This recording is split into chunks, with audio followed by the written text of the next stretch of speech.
I'm going to discuss a topic with you today that is near to my heart, the Occupational Safety and Health Act, which you may have heard of it as the OSH Act.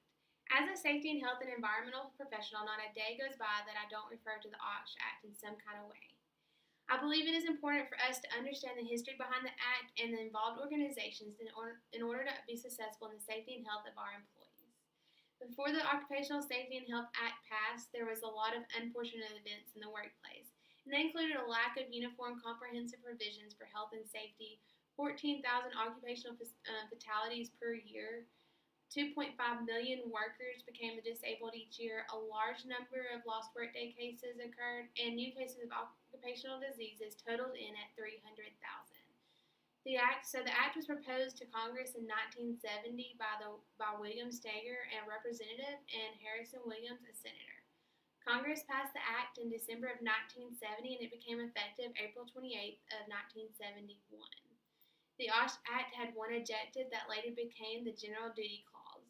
It is to ensure so far as possible every working man and woman in the nation safe and helpful working conditions and to preserve our human resources. So how can we, occupational safety health professionals, aim for the Act's objective?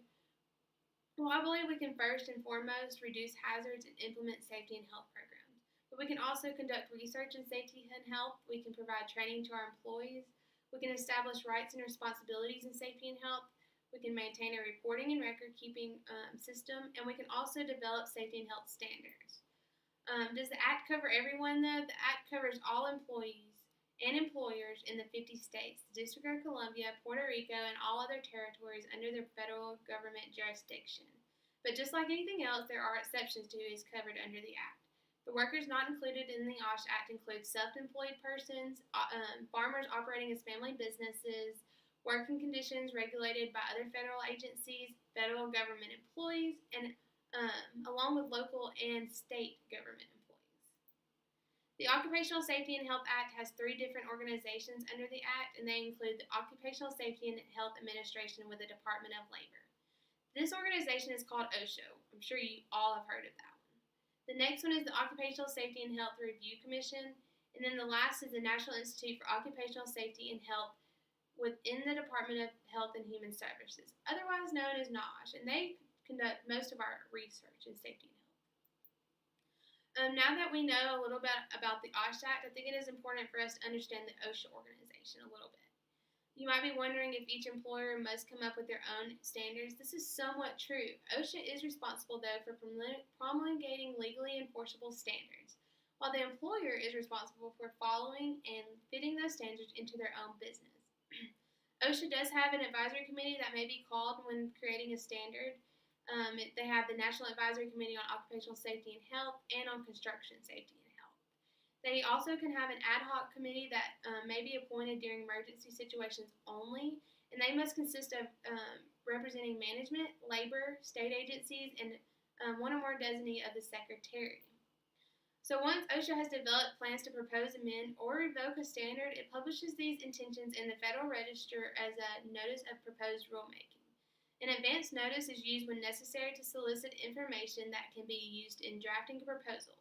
The notice of proposed rulemaking will include the terms of the new rule and provide a specific time for the public to respond. There is situations where OSHA can authorize a temporary standard, and that can take effect immediately, but they can only be in effect for 6 months. So who has to report and who has to keep records for OSHA? If you have 11 or more employees, you have to. But if you don't have to keep records or reporting, but I highly advise that you do. The employer is required to report to OSHA, though, within 8 hours if an amputation occurs, if there is more than 1 fatality, or if 3 or more employees are hospitalized. So what about the employees, though? How do they stay informed of all the safety and health information?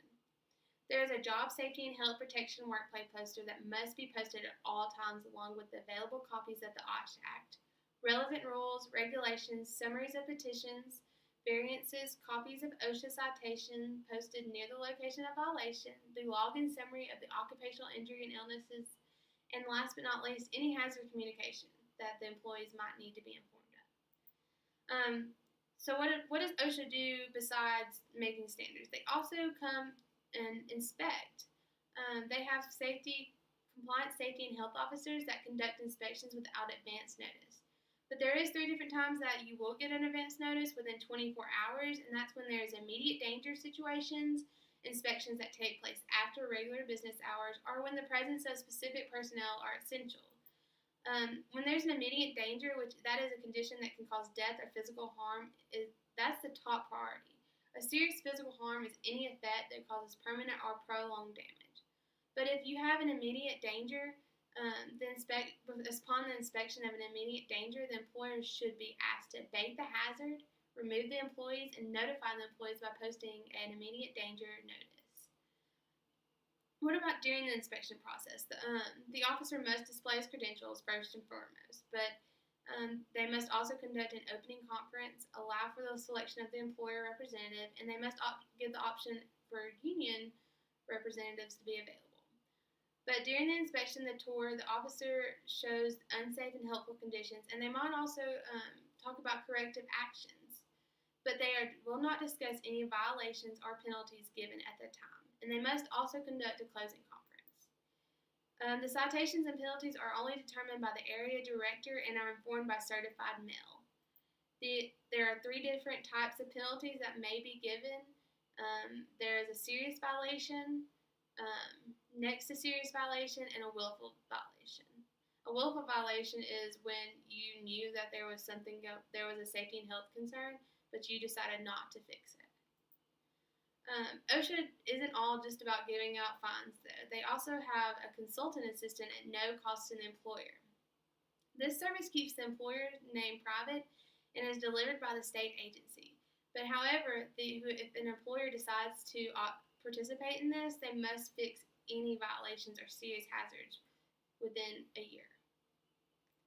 So I hope I was able to give you a little bit better understanding of the OSH Act, including the OSHA organization. There's a lot more that can be discussed about this.